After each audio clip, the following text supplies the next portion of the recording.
C'est de la piraterie, je suis au courant de cette affaire. Le pétrolier a été saisi dans les eaux internationales sans aucune raison. Apparemment, il cherchait des cargaisons militaires, des drones ou autre chose. Il n'y avait rien de tout cela et il ne pouvait y avoir quoi que ce soit. Si quelqu'un souhaite nous concurrencer dans le domaine militaire, alors comme on dit, libre à lui qui laissait. Ne nous provoquez pas, jamais. Pourquoi envoyez-vous au Danemark autant de drones? Je ne le referai plus. Ne le faites plus, s'il vous plaît. Je ne le ferai plus. Je n'en enverrai plus ni en France, ni au Danemark, ni à Copenhague. Jusqu'où parviennent-ils encore? Ils parviennent à voler partout. Il y a l'Europe qui menace la flotte russe. Plus précisément, la flotte fantôme. La flotte dite fantôme, c'est mieux que je précise comme ça, qui se charge de transporter le pétrole. Et à ça, Vladimir Poutine a répondu. Il a accusé la France de piraterie. Tout simplement. Il a accusé les Européens de piraterie. Et normalement, la piraterie, c'est ce que les gouvernements sont censés combattre. Pas faire. En tout cas, la menace a été très claire. Vu qu'il s'agit de piraterie, il va traiter les personnes qui attaquent les navires russes comme des pirates. Très simple. Écoutons l'affaire. Macron a déclaré dans son discours qu'il fallait exercer une pression sur la Russie, mobiliser d'autres forces, d'autres pays, nous provoquer à agir. Tout ça pour dire aux Français: citoyens, venez avec moi, rassemblez-vous autour de moi, je vous mènerai à la victoire comme Napoléon.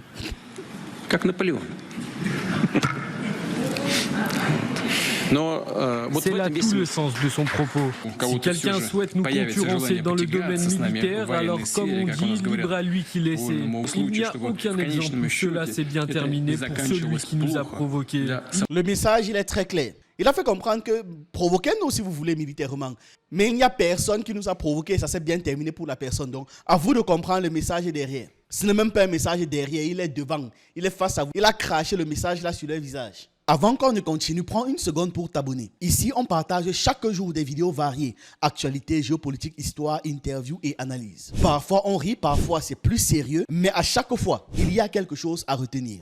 Et en t'abonnant, tu ne manqueras pas les sujets qui t'intéressent. Et tu rejoins une communauté qui apprend et avance ensemble. Si tu veux aller plus loin, ou alors soutenir la chaîne, tu peux devenir membre. Et si tu es curieux d'autres univers, nous avons d'autres chaînes. Excel Enrich pour l'univers tech. Le jeune initié pour la culture et la spiritualité africaine. Je te laisse tous les liens en description. Voilà, c'est dit. On retourne au sujet. Il n'y a aucun exemple où cela s'est bien terminé pour celui qui nous a provoqués. Il n'est pas nécessaire de chercher l'exception qui confirmera la règle, ni aujourd'hui, ni demain. Ne nous provoquez pas, jamais.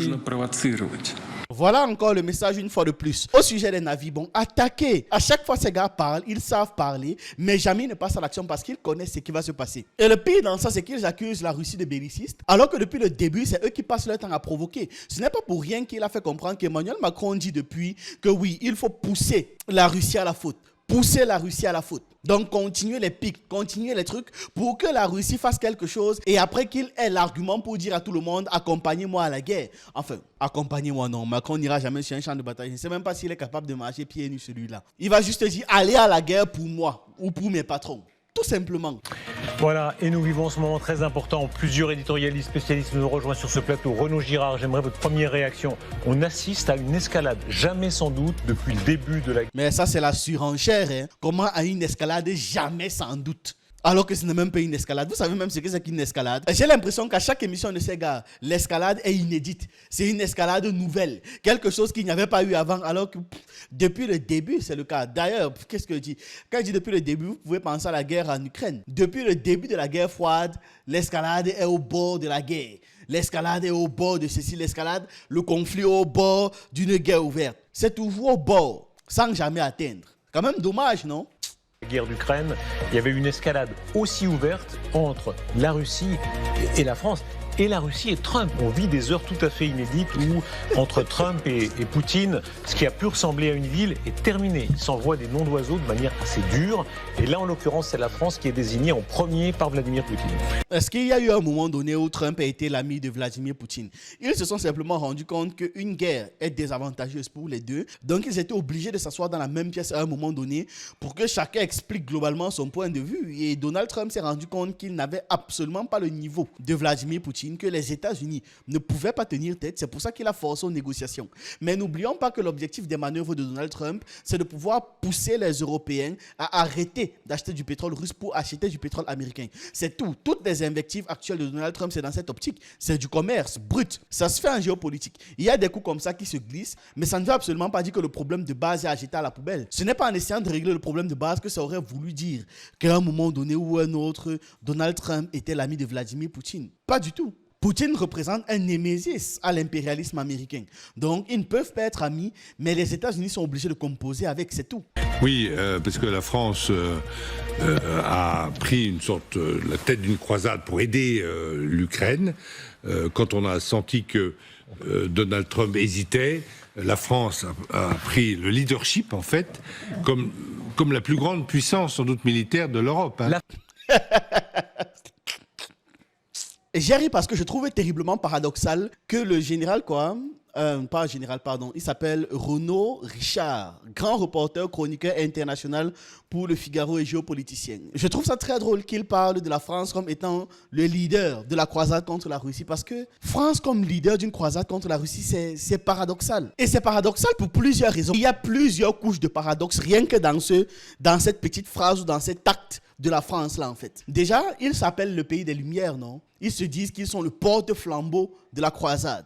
On parle du pays des Lumières, mais qui est devenu le porte-flambeau d'une soi-disant croisade. La France aime se présenter comme étant la patrie des droits de l'homme. Quand j'étais petit, on me disait même ça, que la capitale politique du monde, c'est la France. La capitale du dialogue, de la diplomatie et de la culture universelle. Mais bien sûr, qu'est-ce qu'on nous mentait? Ça dit, on nous apprend même quoi à l'école?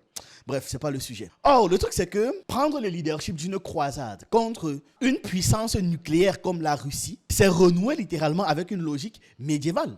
Renouer avec une logique d'affrontement idéologique. Parce que le problème de la Russie, c'est pas que la Russie attaque territorialement la France. Non, c'est simplement une question d'idéologie. Et bizarrement, c'est exactement ce que la France a toujours prétendu combattre. C'est ça donc un des paradoxes. Un pays du raisonnable, du moins qui se dit raisonnable, qui se dit multilatéral, devient celui de la croisade émotionnelle contre la Russie. On parle d'un pays qui aujourd'hui n'a ni les moyens militaires, ni les moyens économiques pour pouvoir diriger une guerre longue. Un pays qui dépend entièrement de l'OTAN et de l'Union européenne. Un pays qui dépend de l'énergie étrangère, dont l'énergie de la Russie. Mais pourtant, elle se place en première ligne face à une puissance militaire redoutable et résiliente comme la Russie.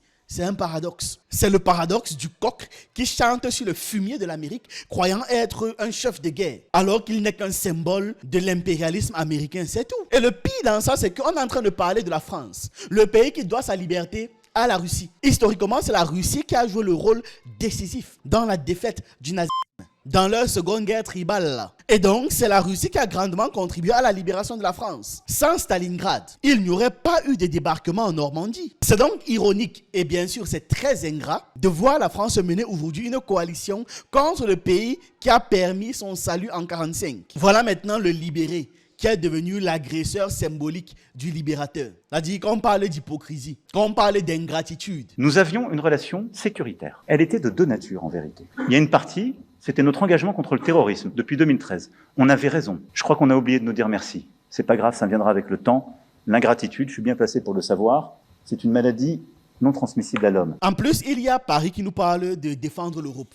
Alors que dans les faits, c'est Washington qui tire les ficelles de la stratégie. En prenant la tête d'une croisade décidée ailleurs, la France croit montrer sa force. Mais la France, monsieur Renaud Girard, prouve uniquement sa dépendance aux Américains. C'est littéralement une voix ventriloque, qu'on manipule comme ça, une voix ventriloque de la stratégie américaine. Ce qui donne donc une façade européenne à une guerre qui n'est pas la sienne factuellement. Ça se déroule juste en Europe. C'est parce que les Américains n'aiment pas envoyer les guerres sur leur territoire. Et quand Poutine explique clairement que tous ceux qui ont essayé d'envahir la Russie ont été brisés, c'est une référence nette à ça, parce que quand on parle d'histoire, Napoléon, le moustachu de la Seconde Guerre mondiale, Charles XII de Suède, tous ont tenté d'envahir la Russie et tous ont péri dans la neige ou alors dans l'humiliation. Chaque empire de leur bloc tribal là, qui a affronté Moscou a fini soit très affaibli ou alors dissous. Et voir la France rejeter ce scénario 2 siècles après 1812, alors qu'elle-même, elle est très loin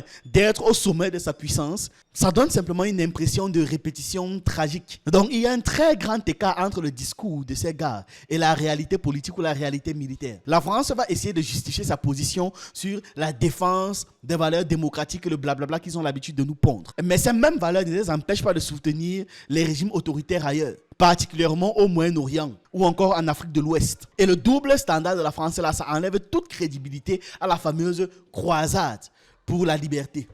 N'importe quoi. Faites la croisade. De toute façon, c'est ce qu'on demande tous les jours. Au moment où je visionne cette vidéo, le pétrolier en question a déjà repris sa route avec son capitaine et tout l'équipage. Quelle réussite! La France à la tête d'une croisade durant 2 jours sur un pétrolier. Ouais, vraiment, le petit souris avec le bouquin sur Napoléon, c'est quand même un régal. À ça, continuez de vous ridiculiser chaque jour. L'affaire du Pouche-Pas, regardez, les images de ce bateau, elles sont tout sauf anecdotiques. C'est le moment où la France, en arraisonnant le bateau, arrestation, on va y revenir, du commandant et de son adjoint, et la Russie s'exprime à ce sujet ce soir. C'est un moment précis où cette opposition se cristallise. Oui, se cristallise, et puis avec un Donald Trump qui a tout fait pour cajoler, qui a essayé de séduire en fait Poutine pour avoir le cessez-le-feu, et qu'il n'a pas eu. C'était le sommet d'encourage. Parce que le cessez-le-feu, ça n'avait aucun sens pour la Russie, vu que ça n'aurait été qu'un moyen de pouvoir réarmer l'Ukraine et continuer les combats. Donc, pourquoi faire un cessez-le-feu quand on demande une paix définitive? C'est un peu comme si on te dit non, on veut directement soigner ta blessure, on va coudre et puis c'est terminé. Tu dis non, déposez juste l'alcool et laissez-moi partir. Non, pourquoi faire ça quand on peut directement soigner la blessure entièrement? Maintenant. Et maintenant, c'est les alliés qui sont ensemble, avec la France, effectivement, qui est très dure sur ces bateaux fantômes, c'est-à-dire la manière dont les Russes exportent détournent les sanctions pour exporter leur pétrole, et puis aussi Donald Trump, qui envisage de livrer des missiles Tomahawk qui iraient détruire les installations énergétiques russes. Pour les missiles Tomahawk, on va revenir là-dessus. Mais avant, je voulais quand même que l'on parle de quelque chose qui est très important, c'est que la flotte, ce qu'ils appellent la flotte fantôme russe, j'insiste là-dessus, c'est simplement des bateaux qui naviguent sur les eaux internationales. Hein. Et là, c'est ingérable. Ce n'est sous la juridiction de personne. Ce sont les eaux internationales. Point à la ligne. Donc, la France n'a aucun droit de récupérer ce genre de choses. Le bateau, si particulièrement, ne faisait même pas partie de cette flotte fantôme-là. Si c'était un bateau illégal, pourquoi est-ce qu'ils ont laissé partir le bateau tout simplement? Vous pensez qu'ils auraient laissé partir le bateau? On parle des gars qui ont volé l'argent de la Russie. Ils n'auraient pas laissé partir le bateau. À moins que c'était effectivement ça. Mais comme il y a eu la menace d'une réplique, ils ont eu peur et ils ont lâché. Il n'y a que ces options-là. Et on revient à ce que je disais, finalement, la puissance militaire occidentale n'est pas si impressionnante face à celle de la Russie que ce qu'ils essaient de faire croire chaque jour. Maintenant, sur les affaires de missiles de Tomahawk, là, on va traiter ça différemment dans une prochaine vidéo. Et l'idée ici, c'est bien que vous reteniez le fait que quand ils parlent de sanctions, qui les a permis de sanctionner qui? Où, quand, comment, pourquoi? En tant que qui, ils se permettent de sanctionner les gens? Et on est en train de parler des eaux internationales une fois, sauf si les eaux internationales sont devenues la propriété du bloc occidental. Mais non, ce n'est pas le cas. C'est pour ça qu'ils n'ont pas eu d'autre choix que de laisser partir le bateau. Peu importe la raison, peu importe ce qu'il y avait sur le bateau-là. Sylvie Bermann, le ton a changé. Le ton a changé. On va entendre, évidemment, alors il y avait déjà eu des épisodes, mais la Russie rappelle Napoléon. Il y a un moment incroyable où Poutine, vous allez l'entendre, récite un poème sur Borodino. Pour eux, c'est la défaite des Français. Pour les Français, c'est un peu l'inverse. Enfin, ça, c'est l'histoire. Mais oui, il y a une agressivité inédite. Oui, mais des deux côtés, en réalité. Hein. Attends une seconde. Tu ne peux pas dire que c'est la défaite des Français pour les Russes et c'est la défaite des Russes pour les Français. À la fin, il y a forcément quelqu'un qui a perdu. Bon, monsieur, tu mens. Pourquoi tu essaies de masquer ça derrière l'histoire alors que même l'histoire a un fait? Et généralement, c'est la version du vainqueur qui est retenue. Quelle est la version qui a été retenue? On saura qui a vaincu. C'est vrai que le président de la République a choisi un ton. Bon, il a parlé de l'ogre à nos portes. Et puis là, l'arraisonnement de ce bateau, c'est intéressant. Ça fait des mois que ces bateaux se baladent même pas dans les eaux territoriales, d'ailleurs en haute mer. Et là, le président de la République a décidé l'arraisonnement, ce qui est un signalement stratégique, un geste politique. Donc on comprend effectivement qu'il y ait cette réaction de mécontentement. Aucun autre ne l'a fait. Le bateau, il arrive du port de Primorsk et il aurait pu être arraisonné avant. Et on va entendre la réaction de Vladimir Poutine. Une fois de plus, pardon, c'est mon côté un tout petit peu masochiste.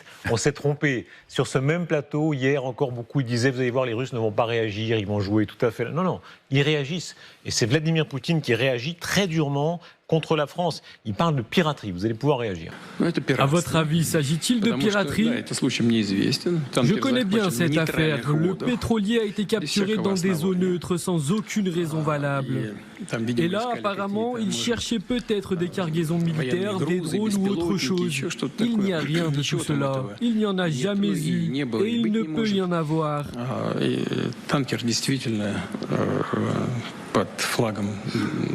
L'équipage est international. Je ne vois pas. Honnêtement, je ne sais pas. Voilà, Sergueï Girnov, là, ils sont touchés. Encore une fois, hier, vous n'étiez pas là, vous vous trompez jamais. C'est autre chose. Mais certains disaient, vous allez voir, les Russes ne vont pas réagir. Eh ben oui, ils réagissent. Hier, j'y étais. En fait, je disais que c'est autour de Poutine que ça ne réagissait pas. Et c'est vrai qu'hier, il n'y a pas eu de réaction. Il n'y a pas eu ni sur Telegram, ni Peskov a dit on ne connaît pas ce tanker. Et en fait, ils ont attendu le chef. Et je crois qu'ils l'ont fait exprès. Ils savaient très très bien qu'aujourd'hui, c'est Valdai, c'est la grande messe de Poutine annuelle, parce qu'ils adorent ce club. Ça fait la 22e fois qu'il réunit ça. Pourquoi ça les touche à un point sensible? Parce que c'est quelque chose qui actuellement assure à la Russie le détournement des sanctions. D'ailleurs, ils étaient fiers en fait de les détourner. En gros, ils nous montraient le doigt d'honneur ou le bras d'honneur en disant que, écoutez, vous prenez les trains de sanctions, mais nous, on s'en fiche. De toute façon, on peut acheter n'importe quelle flotte. On va changer le fanion de cette flotte à n'importe quel moment. D'ailleurs, ce bateau-là, entre Primorsk et les côtes françaises, il a changé de fanion. En fait, ça me fait très rire de les écouter parler comme ça quand on sait que le lendemain de cette émission, le bateau a continué sa route tranquillement. Parce que là, dans leur manière de parler, on aurait eu l'impression que c'est terminé, que voilà, la France a pris possession du bateau, ça va accoster sur une côte française, on ne sait pas trop où, et puis c'est bon. Et ça, ce n'est que le premier bateau d'une longue série, non. À leur manière de parler, on dirait que c'est terminé, que voilà. L'autre a même parlé du leader de la croisade contre la Russie. Le bateau est reparti tranquillement le lendemain. Parce que quand vous écoutez la version russe, déjà, ça n'a rien à voir avec cette version-ci. C'est terrible. Attendez une seconde. Comme l'a souligné Vladimir Poutine, nous vivons à une époque où tout change très vite de façon radicale. Et c'est vrai, mais une chose persiste. Les dirigeants européens qui ne cessent de faire de la Russie un bouc émissaire et de la qualifier dans leur discours ouvert de menace pour le vieux continent. Voici par exemple les propos de la première ministre danoise lors du sommet des dirigeants de l'Union européenne à Copenhague. Il doit être clair pour tous maintenant que la Russie ne s'arrêtera pas tant qu'elle n'y sera pas contrainte. Elle est une menace, non seulement pour l'Ukraine, mais pour nous tous. Lors de ce sommet, Emmanuel Macron a appelé ses homologues européens à suivre son exemple et arrêter les navires de la soi-disant flotte fantôme russe pour perturber l'approvisionnement en pétrole. À suivre son exemple. Pour Vladimir Poutine, la détention d'un navire dans les eaux neutres et qui battait pavillon d'un pays tiers est synonyme de piraterie. C'est de la piraterie, je suis au courant de cette affaire. Le pétrolier a été saisi dans les eaux internationales sans aucune raison. Apparemment, il cherchait des cargaisons militaires, des drones ou autre chose. Il n'y avait rien de tout cela et il ne pouvait y avoir quoi que ce soit. Le pétrolier bat effectivement pavillon d'un pays tiers et son équipage est international. Premièrement, je ne sais pas honnêtement dans quelle mesure cela concerne la Russie, mais je sais que ce fait est avéré. Mais de quoi s'agit-il réellement? Est-ce si important pour la France? Oui, c'est important. Savez-vous pourquoi? En raison de la situation politique difficile pour les dirigeants français, parce qu'ils n'ont aucun autre moyen de détourner l'attention de la population, des citoyens français, des problèmes complexes et difficiles à résoudre au sein même de la République française. Vous remarquez déjà qu'il y a quelque chose d'intéressant. Dans la version-ci, on l'a laissé arriver jusqu'au bout. C'est-à-dire au niveau où il critique le gouvernement français du fait qu'ils sont obligés de faire ce genre de manœuvre pour pouvoir détourner l'attention de la population. Comme d'habitude, regardez, c'est la Russie nous attaque, on a fait ceci à la Russie nous a fait cela, blablabla, blablabla. Mais vous voyez que sur LCI, il n'y a pas eu cette suite. Parce qu'il y avait une continuité dans la réflexion de Poutine. C'était bon. Je ne sais pas pourquoi est-ce qu'il s'agite autant, vu que de toute façon, le bateau, il va être relâché. Peut-être qu'il avait même déjà été relâché à ce moment-là. Donc on demande Pourquoi est-ce que la France fait ça factuellement? La France fait ça pour détourner l'attention des gens, point. Sur LCI, ils n'ont pas mis cette version. Ils ont simplement mis une partie, ils étaient en mode, mais pourquoi est-ce que la Russie a aussi peur? Pourquoi ça fait réagir la Russie? Et on a l'espion du dimanche qui a commencé à pondre les théories à gauche, à droite. Important de croiser les sources. Parce que là, vous comprendrez même mieux la réaction de X ou Y analystes. Parce que là, il vient de lancer une très belle pique bien placée. C'est-à-dire une flèche à la haro, bon milieu du cœur. La cible a été atteinte. C'est ça qu'ils étaient obligés quelque part de répliquer en disant, mais pourquoi est-ce que c'est la Russie qui est touchée? Non. Question de base était, pourquoi est-ce que la France s'agite autant? Et Poutine a donné son ébauche de réponse. Le gars là s'agite parce qu'il sait qu'il est dans une certaine substance jusqu'au cou. Et donc pour détourner l'attention de l'odeur, il est obligé de temps en temps laisser des bombes d'odeur à gauche, à droite pour que ça détourne l'attention des gens. Selon le site Marine Traffic, ce navire a déjà repris sa route vers le canal de Suez. Si ce navire pétrolier appartenait à la soi-disant flotte fantôme russe, pourquoi la marine française l'a laissé partir? Un autre sujet discuté par les dirigeants européens à Copenhague lié à la soi-disant menace russe était les drones non identifiés dans l'espace aérien de pays européens, un sujet qui provoque l'hystérie parmi eux. Encore les affaires de drones là, non. Moi-même, je suis déjà fatigué de ça. Fin septembre, des drones non identifiés ont été repérés au-dessus du territoire du Danemark et bien sûr, les Occidentaux les ont qualifiés de Russes, sans aucune preuve. Mi-septembre, la Pologne et l'Estonie ont accusé la Russie d'avoir violé leur espace aérien. Et selon les médias allemands, des centaines de drones russes auraient survolé le territoire allemand. Et le président russe, pour le plaisir des dirigeants européens, a répondu directement à cette question qui les intéressait. Pourquoi envoyez-vous au Danemark autant de drones? Je ne le referai plus. Ne le faites plus, s'il vous plaît. Je ne le ferai plus. Je n'en enverrai plus ni en France, ni au Danemark, ni à Copenhague. Jusqu'où parviennent-ils encore? Ils parviennent à voler partout. Je suis désolé, j'ai perdu mon sérieux. Regardez son visage, comment il est en train de troller. Oh. Vous voyez qu'il est second degré. Mais LCI, on attendait cette partie. Comment? On attendait cette partie dans votre reportage. Ou bien c'est juste que comme je me suis arrêté au milieu, il y avait ça après. Poutine est en train de vous faire comprendre que c'est bon, hein? Il ne va plus envoyer ses drones à l'eau. Comme les drones peuvent même déjà traverser la planète, il ne va plus envoyer. À Lisbonne, ou encore, je ne le ferai plus. Je n'en enverrai plus ni en France, ni au Danemark, ni à Copenhague. Jusqu'où parviennent-ils encore? Ils parviennent à voler partout. À Lisbonne, ou encore. Les gens en font toute une histoire, comme avant avec les ovnis. Il y a tellement d'originaux là-bas, tout comme chez nous d'ailleurs. Ils sont tous pareils, surtout les jeunes. Là, ils vont vous en envoyer tous les jours, mon Dieu. Laissons-les attraper tout ça. En fait, nous n'avons même pas de drones capables d'atteindre Lisbonne. Oui, nous avons des drones à longue portée, mais surtout, il n'y a pas de cible à Lisbonne. Il a corrigé le journaliste que non, c'est pas le fait qu'on n'ait pas de drone à longue portée, c'est que on n'a rien à toucher à Lisbonne. Lisbonne, c'est pas une cible. Si Lisbonne était une cible, on allait toucher Lisbonne, ok? Voilà donc. Qu'il continue de s'agiter globalement, c'est le message qu'il y a derrière. Qu'il continue de s'agiter, d'attraper ces drones, parce que visiblement, c'est la chasse aux drones, tout comme à une certaine époque, c'était la chasse aux ovnis, qu'ils attrapent ça. En même temps, drone, ovni, c'est la même chose. Objet volant non identifié, c'est tout, hein? Donc, un drone peut être un ovni, qu'ils attrapent ça, c'est toujours bien. Mais que de son côté, voilà, c'est terminé. Vu qu'ils veulent tout le temps s'agiter, il ne va plus envoyer à l'eau. J'espère que comme il a dit ça, ça va les calmer. Aussi, en près de 140 milliards d'euros à l'Ukraine garantis par les avoirs russes gelés a été discuté à Copenhague par l'Union européenne. Je soutiendrai tout moyen permettant d'utiliser les avoirs russes pour continuer d'aider l'Ukraine et pour s'assurer que cette guerre prenne fin le plus rapidement possible. Poutine ne devrait pas sous-estimer notre détermination. Nous sommes vraiment très unis et très déterminés. Ceux qui nous parlent de paix, ceux qui nous disent qu'ils veulent la paix, on voit comme ils sont très unis et très déterminés pour avoir la paix, au point de voler l'argent pour financer la guerre. Mais il a dit, quel paradoxe une fois de plus. Selon Reuters, les dirigeants européens ont exprimé un large soutien à cette idée. Selon Financial Times, l'Union européenne n'a pas réussi à parvenir à un accord sur un prêt de 140 milliards d'euros à Kiev. Mais le résultat importe peu car dans tous les cas, il s'agit d'un vol.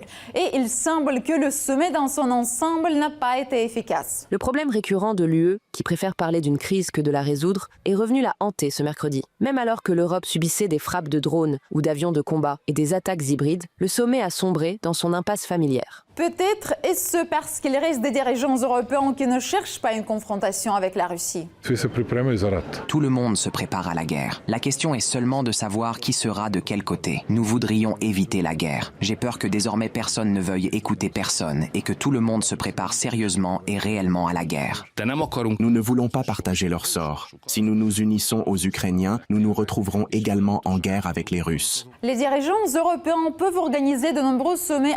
Au moins, il y a Orban et l'autre là, j'ai pas eu le temps de lire son nom, qui sont logiques. Mais vous êtes en train de nous envoyer au feu. On ne veut pas faire la guerre contre la Russie. Sinon, on va finir comme l'Ukraine. Anti-russes essayer de persuader leurs citoyens que c'est la Russie qui est responsable de tous les malheurs dans leur pays, mais ils doivent comprendre que tôt ou tard, leurs citoyens comprendront qu'en agissant ainsi, les politiciens ne cherchent qu'à détourner l'attention de la population des véritables problèmes de leur pays, l'économie, l'industrie et la migration. Et la Russie n'a rien à voir avec tout cela. Le problème, une fois de plus, c'est que ça ne compte pas. La seule chose qui compte, c'est un ennemi désigné que l'on peut présenter à une population crédule, sous-informée et mal éduquée. C'est tout ce qui compte. Maintenant, le fait que la population, à un moment donné, s'en rende compte, fin des fins, peut-être qu'il sera trop tard, le temps qu'il réalise tout ça. Ce qui est sûr, c'est qu'une grande partie de la population européenne le sait déjà. Mais vous allez vous rendre compte que quelque part, vu qu'il crée des mécanismes pour pouvoir soumettre les gens, ça va finir par passer. À la fin de la journée, et je ne vais jamais cesser de le répéter, les gens veulent juste vivre tranquille. C'est eux, les gouvernements, les politiques, les médias, qui passent leur temps à créer des stratagèmes pour nuire aux gens. Et toujours avec la complicité active de ceux qui sont censés protéger les autres. Bref, la France a amarré un bateau, crié, hurlé, s'est tapé la poitrine. L'autre a parlé de croisade, leader de la croisade contre la Russie, pour que quelques heures plus tard, le bateau continue son chemin tranquillement. Le pire, c'est que ça a même donné l'occasion à la Russie d'envoyer quelques pics à la France, décrédibilisant encore tout ce qu'ils sont en train de faire. Donc, ils ont couru littéralement dans l'eau, un peu comme les hamsters. Ils se sont fatigués, les gens de l'extérieur ont juste vu ça, quelle pitiation. Tout ça pour arriver exactement où tu étais. Le navire a repris la mer, honte à vous. Qu'est-ce que vous allez dire demain? Ils n'ont pas parlé de ça, bien évidemment. Le lendemain, le sujet a disparu. Ils n'ont plus parlé de ça. Rochebin qui dit, hier on s'est trompé. Vous êtes à l'ouest à chaque minute, les gars. Donc hier on s'est trompé, là voilà encore aujourd'hui qu'ils sont en train de se tromper. Demain, est-ce qu'ils vont dire qu'ils se sont trompés?